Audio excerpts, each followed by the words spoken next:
kung ano-anong nakikita mo na pinupuntahan nilang sites. Nako, Diyos ko, nakita ko ang anak ko marunong mag-altab. We really had to resolve it para maayos yung pamilya namin. Tinatago ko din talaga yung phone. So it's ganun ka-deep ang effect ng gadgets sa family. Teenager. Yes. Mas tumatanda ka, mas tumitigas ang ulo mo.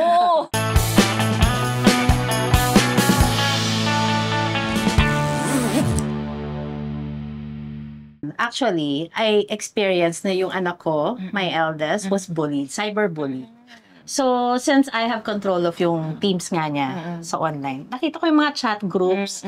Kasi tayo mga parents, we really have to be mabusisi. Yes, true. So ako, check ko talaga yung chat groups. Kahit na alam mo yung may sense of guilt na I'm prying on yung nga, tinatanggalan ko siya ng privacy. Pero hindi, kasi magulang pa rin tayo. True. Hindi pwedeng may privacy ka, di ba? I will give you space.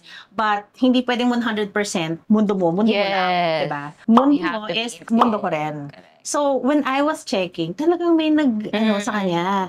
May nang-away na grupo, ganyan. Alam mo, I really had to deal with it. Talk to the parents, talk to the school. This was last year actually. I talked to my child. Hanggang madaling araw usap kami. Actually, barkada niya yung cyberbully sa kanya. And then, I really had to talk to her na pag may ganyang moments, yung cyberbullying, you tell me, di ba? You have to be open to me. Alam mo, this year, hiniwalay silang grupo. And she met new friends, yung may good influence sa kanya and everything, ganyan. Talagang, doon ko na-realize na tayong mga magulang, we can do a lot. Talagang malaki ang ating magiging influence when it comes to our child, yung life ng child natin, when it comes to their gadgets. Very painful yun for her, but doon kami nakapag-bond. Nice. Yeah. Medyo nakakalungkot kasi hindi ko laging chine-check yung chat history. Kasi I wasn't expecting na marami siyang ka-chat. So, akala ko na kapag naglalaro siya, nasa cellphone siya, naglalaro lang. Then, one time... You're talking about Roblox? Yeah. Oh my gosh, babe. Mami, nanghihingi pa ng pera sa akin. Para... Binibigyan ko pa din. Binibigyan ko din, Mami. Mami. Gcash, okay. Premium mo, ganyan. Actually, yan. Pag mataas ang grades mo, sige, bibilang kita. Diba? Parang, in a way, parang we feel betrayed. Hinayaan natin sila mag-enjoy. Thinking na nag-enjoy lang sila. Pero yun pala, meron ng mga chat groups. Pinoy, kung ano ba lahi.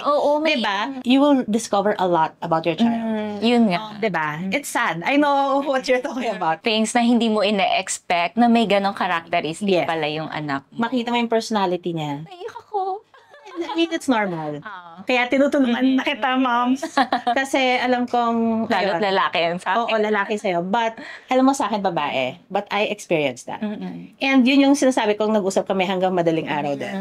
Kasi nakita ko yung cyberbullying, but at the same time, nakita ko yung participation ng anak ko. Pagmumura, I never say bad words sa bahay. Sa akin, ang bad word is diba? Or that is already a bad word for me. Kasi pag makinig yun ng parents ko dati or sa school namin, talagang ano ka, yung panahon ngayon. Kasi pinapalo tayo, di ba? Sinisitron. Correct. Parang ang laking kasalanan pag nagmura ka. Nakita ko yung chat groups, kung sino man ang kausap nila, mga lalaki, and talagang murahan. Pati yung barkada niya. Parang heartbreaking siya. Sobra. Diba? Na-disappoint ako. Super disappointed. Parang, saan ako nagkulang? True. Na parang, ganito pala siyang ugali. No. Ganyan din ang sinabi ko sa kanya na never ako nagsabi ng bad word. Bakit ikaw kaya mo? 'Di ba? Kinuha ko rin ang cellphone niya. Until now, wala siyang cellphone. Pero meron siyang iPad. Pero naka-block ang Roblox. 'Di ba? Babay na. Oo. Actually, siguro peers din. Kung ano yung mga mundo or like they thought na it's normal kasi everyone's doing it. It's the world that they live in. Correct. But is it okay to accept just because it's the world they live in? Diba? Parang for us parents, we can create a world for them na wala yung mga yun. So, diba? napakahirap. Ang hirap talaga. Ang hirap.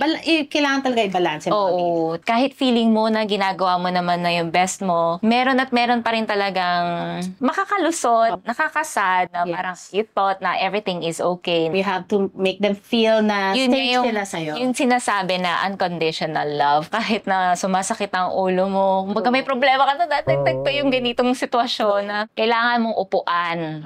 Kailangan mong makipag-usap ng heart to heart. communication. Yun talaga yung napaka-importante. Kailangan mo mapaintindi sa kanila na mali yun. Na yung ginagawa ko is not just because gusto kitang higpitan, but because I love you. Yeah. I want you to be a better person as you grow up. Remind lang talaga, tama ba to o mali? Diba? Yes. At the same time, anak, hindi tayo ganyan. Tsaka yung sinabi mo, mami, no? Sabi ko na hindi porket ginagawa ng lahat ng tao, tama. Or acceptable. Yes. Sabi ko sa kanya, lumaki ka naman na alam mo ang Bible, alam mo naman yung tama at mali. Kung nararamdaman mo sa puso mo na mali yun, huwag mo gawin. Yes. Or di kaya mag-confide ka sa akin. Kaya we really have to make them feel na They are comfortable safe. and safe sa atin. We have to be with them always. True. Yung like as simple as, we have to make time to be with them. Yes. Simple as watching TV. One Diba? reason kung ba't ako nag-resign. Ayun. Watch TV, yung TikTok. Oh, may badurida. Yung ganong check-ups yes, lang. correct. So, mini check-ups lang. Para alam nila na pag ganyang content, ay safe yan, okay yan kay mami. So, masasanay sila. And then, next thing you know, you can leave them. And then, they will do it on their own na. Correct. Recently, no, may nakita akong issue.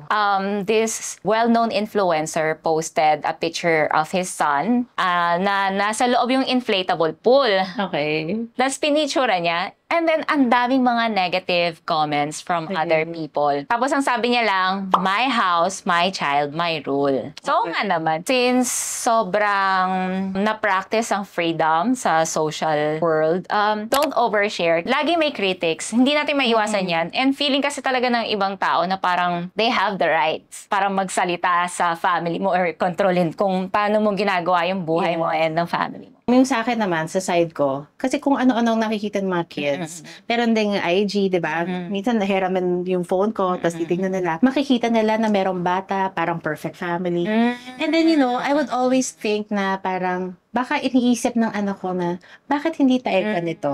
Alam mo yun? Make them secured, kanya-kanya tayong pamilya, merong mayaman, may mahirap. Walang perfect. Yes, Kasi there sabi is ko, no walang perfect. perfect na. Oo. Kung akala mo ano yan, masaya. Meron din yung ups and downs. True. So, Pero yun nga, i-assure natin sa kanila na kahit ganito ang pamilya natin, hindi kasi magaganda sila or nakapag-travel sila, ganyan. Tayo, masaya tayo. Diba? Yes. Ano tayo? masaya and healthy. Yes. Oo. Diba? So that's what matters. Since girls nga, yung mga anak ko, we would really love, you know, checking yung mga skin care. Nagkakasundo kayo. Bonding, Oo. ba? So, doon kami nagkakasundo when it comes to yung mga gadgets, diba? Pag sa digital world na to, meron siyang positive effect, beneficial actually yon. I wouldn't know everything naman talaga. Oo naman. I'm in continuous learning, Of diba? course. So, I really have to check yung mga parents na who are into quality products, ganyan, who are into, you know, yung certain lifestyle na feel ko applicable sa amin. Yes. And then I would call my kids and then talagang, anak, look at this. Gusto mo gawin natin yan. Gusto mo bilhin natin yan. Yes, ganyan So, yun din yung ako. bonding namin. Kakikayat. At least puro babae sa'yo nagkakasundo kayo. So, kailangan maging lalaki ka. Well, You actually, minsan talaga. The both parents eh. Yes, So, mahirap. Idol. Thank you. Sa mga parents, no, mommies and daddies, alalahanin nyo lang parati na, I see you. Hindi. Pero hindi. Totoo yan. As parents, we have to parent them every day, every minute, di ba? Continuous yan. Hindi Yes. nawawala ang role na yan throughout the years, okay? Throughout the day. So talagang we have to check on them, to monitor them. Yes. We can do so much talaga on how, kunyari, alam mong kulang ang oras mo. Get some apps. Research ka, di ba? Ask help. Yes. Diba? Merong help. Leave them with your relatives, with yung ate na marunong, ganyan. You have to hold them, but don't make them sakal.